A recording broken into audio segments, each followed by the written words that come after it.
Halo semuanya, perkenalkan nama saya Kitsa Zaira. Pada video kali ini, saya akan menjelaskan salah satu topik dari perpajakan internasional, yaitu P3B atas laba usaha. Teman-teman semuanya tahu nggak sih kapan Indonesia berhak untuk memajaki perusahaan asing?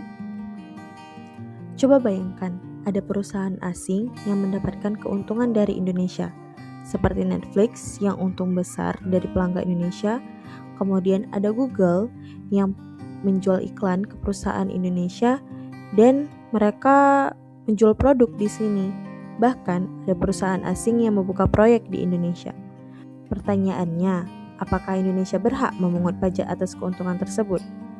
Nah, inilah yang diatur dalam P3B atau Perjanjian Penghindaran Pajak Berganda, khususnya pasal 7 tentang laba usaha. Materi ini menarik karena berkaitan langsung dengan investasi asing, ekonomi digital, dan penerimaan pajak negara. P3B ini penting karena ada dua kepentingan yang harus dijaga. Di satu sisi, investor asing tidak ingin dipajaki dua kali. Di sisi lain, Indonesia juga tidak ingin kehilangan hak memajaki penghasilan yang sebenarnya berasal dari aktivitas di Indonesia. Jadi, P3B berfungsi seperti aturan main agar pembagian hak pemajakan menjadi lebih jelas dan adil. Pasal 7 P3B, laba perusahaan pada prinsipnya hanya dipajaki di negara domisili. Inti pasal 7 sebenarnya sederhana.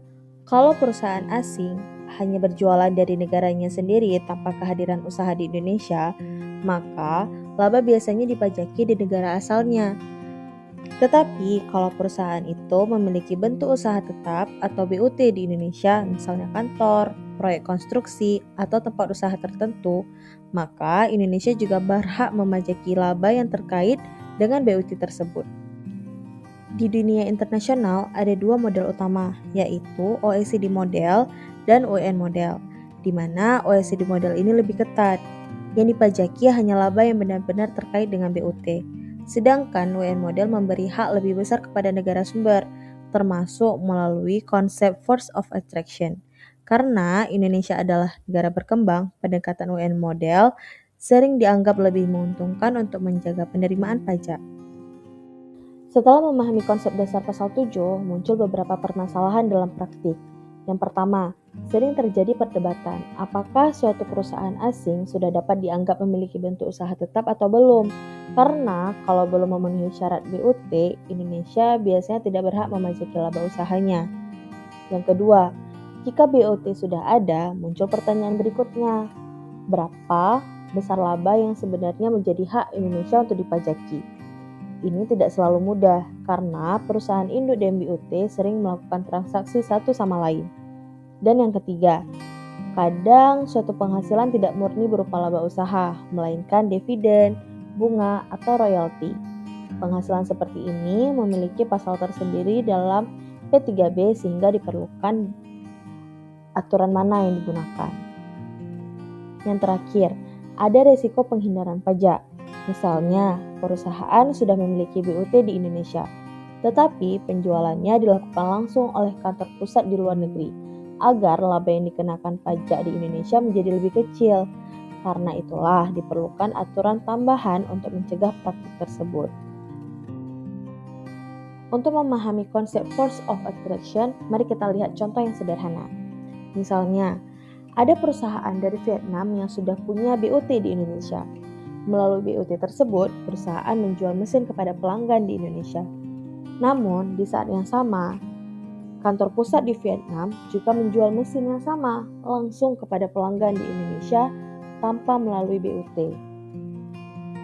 Kalau menggunakan pendekatan OECD model, Indonesia hanya boleh memajaki laba yang benar-benar berasal dari penjualan melalui BUT. Sedangkan laba dari penjualan langsung oleh kantor pusat tidak bisa dipajaki oleh Indonesia. Masalahnya, perusahaan bisa saja sengaja mengalihkan sebagian penjualannya ke kantor pusat agar laba yang dikenakan pajak di Indonesia menjadi lebih kecil. Nah, untuk mengatasi hal tersebut, UN Model memperkenalkan konsep force of attraction. Melalui konsep ini, penjualan barang atau aktivitas yang sejenis dengan yang dilakukan BUT dapat tetap dikenakan pajak di Indonesia, meskipun transaksi dilakukan langsung oleh kantor pusat. Oleh karena itu, force of attraction sering dianggap sebagai cara untuk mencegah penghindaran pajak dan melindungi hak pemajakan negara sumber seperti Indonesia. Bagaimana menentukan laba BUT? Menurut Authorized OECD Approach, langkah pertama dapat melihat fungsi, aset, dan resiko yang benar-benar dijalani BUT. Setelah itu, BUT diperlakukan seolah-olah perusahaan yang berdiri sendiri. Lalu digunakan metode transfer pricing untuk menentukan laba yang wajar. Nah, di sini ada studi kasus sederhana P3B Indonesia Singapura versus P3B Indonesia Vietnam. Untuk melihat perbedaan kedua P3B ini, mari kita gunakan contoh sederhana. Misalnya, PT ABC di Indonesia membeli mesin dari perusahaan asing. Perusahaan tersebut sudah memiliki BUT di Indonesia dan juga memiliki kantor pusat di negaranya. Pada P3B Indonesia Singapura, pendekatannya mengikuti prinsip OECD model yang tidak menggunakan force of attraction. Artinya, Indonesia hanya boleh memajaki laba yang benar-benar berasal dari aktivitas BUT di Indonesia. Jika kantor pusat di Singapura menjual mesin langsung kepada pelanggan di Indonesia, laba dari transaksi tersebut umumnya tidak menjadi objek pajak di Indonesia. Sebaliknya, pada P3B Indonesia Vietnam terdapat konsep force of attraction. Jika perusahaan Vietnam sudah memiliki BUT di Indonesia dan kantor pusatnya menjual barang yang sejenis kepada pelanggan di Indonesia, maka Indonesia dapat mengenakan pajak atas laba dari penjualan tersebut, meskipun transaksi yang dilakukan oleh kantor pusat. Perbedaan ini menunjukkan strategi yang berbeda. Dalam perjanjian dengan Singapura, Indonesia cenderung memberikan kepastian dan kemudahan bagi investor. Sedangkan dalam perjanjian dengan Vietnam, Indonesia berusaha menjaga hak pemajakannya agar laba yang sebenarnya berasal dari pasar Indonesia tidak mudah dialihkan ke luar negeri. Nah, setelah melihat berbagai permasalahan dalam pemajakan laba usaha internasional, lalu bagaimana solusinya? Pertama, kita harus memastikan terlebih dahulu apakah perusahaan asing sudah memenuhi kriteria sebagai bentuk usaha tetap atau belum. Karena keberadaan BUT menjadi penentu utama apakah Indonesia memiliki hak untuk mengenakan pajak atas laba usaha tersebut. Yang kedua, jika BUT memang ada, maka laba yang dikenakan harus ditentukan secara wajar. Disinilah digunakan pendekatan atribusi laba melalui analisis fungsi, aset, dan resiko yang dijalankan oleh BUT. Tujuannya agar laba yang dipajaki benar-benar mencerminkan aktivitas ekonomi yang dilakukan di Indonesia. Yang ketiga, kita harus menerapkan pasal P3B yang tepat. Tidak semua penghasilan masuk ke dalam pasal 7. Jika penghasilannya berupa dividen, bunga, atau royalti, maka harus menggunakan pasal khusus yang mengatur jenis penghasilan tersebut. Prinsip ini dikenal sebagai prinsip lex specialis, yaitu aturan yang lebih khusus mengesampingkan aturan yang lebih umum. Terakhir, apabila terjadi pemajakan di dua negara sekaligus, P3B menyediakan mekanisme eliminasi pajak berganda.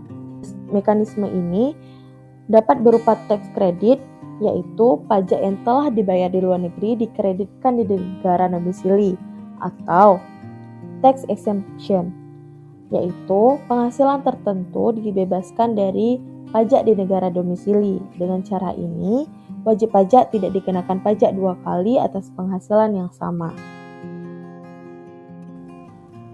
Sebagai penutup, dapat kita pahami bahwa pasal 7 P3B pada dasarnya bertujuan untuk menentukan negara mana yang berhak memajaki laba usaha suatu perusahaan.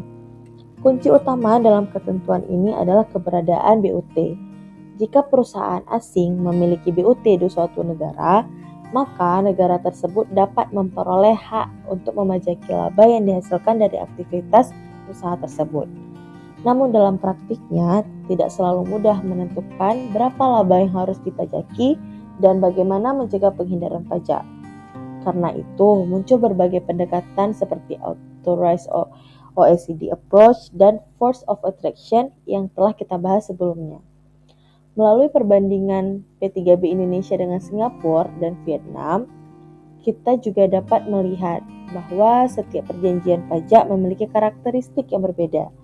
Perbedaan tersebut menunjukkan bahwa P3B bukan hanya instrumen perpajakan, tetapi juga bagian dari strategi ekonomi suatu negara dalam menyeimbangkan antara menarik investasi atau menjaga penerimaan pajak. Jadi, ketika membahas P3B atas laba usaha, sebenarnya kita tidak hanya membahas aturan pajak, tetapi juga membahas bagaimana suatu negara mempertahankan hak pemajakannya di tengah aktivitas bisnis yang semakin global. Dengan demikian, banyaknya perusahaan yang beroperasi lintas negara memahami P3B atas laba usaha menjadi penting agar pemajakan dapat dilakukan secara adil, tidak menimbulkan pajak berganda, dan tetap menjaga hak pemajakan masing-masing negara. Sekian penjelasan dari saya mengenai P3B atas laba usaha. Terima kasih atas perhatian teman-teman. Thank you for listening.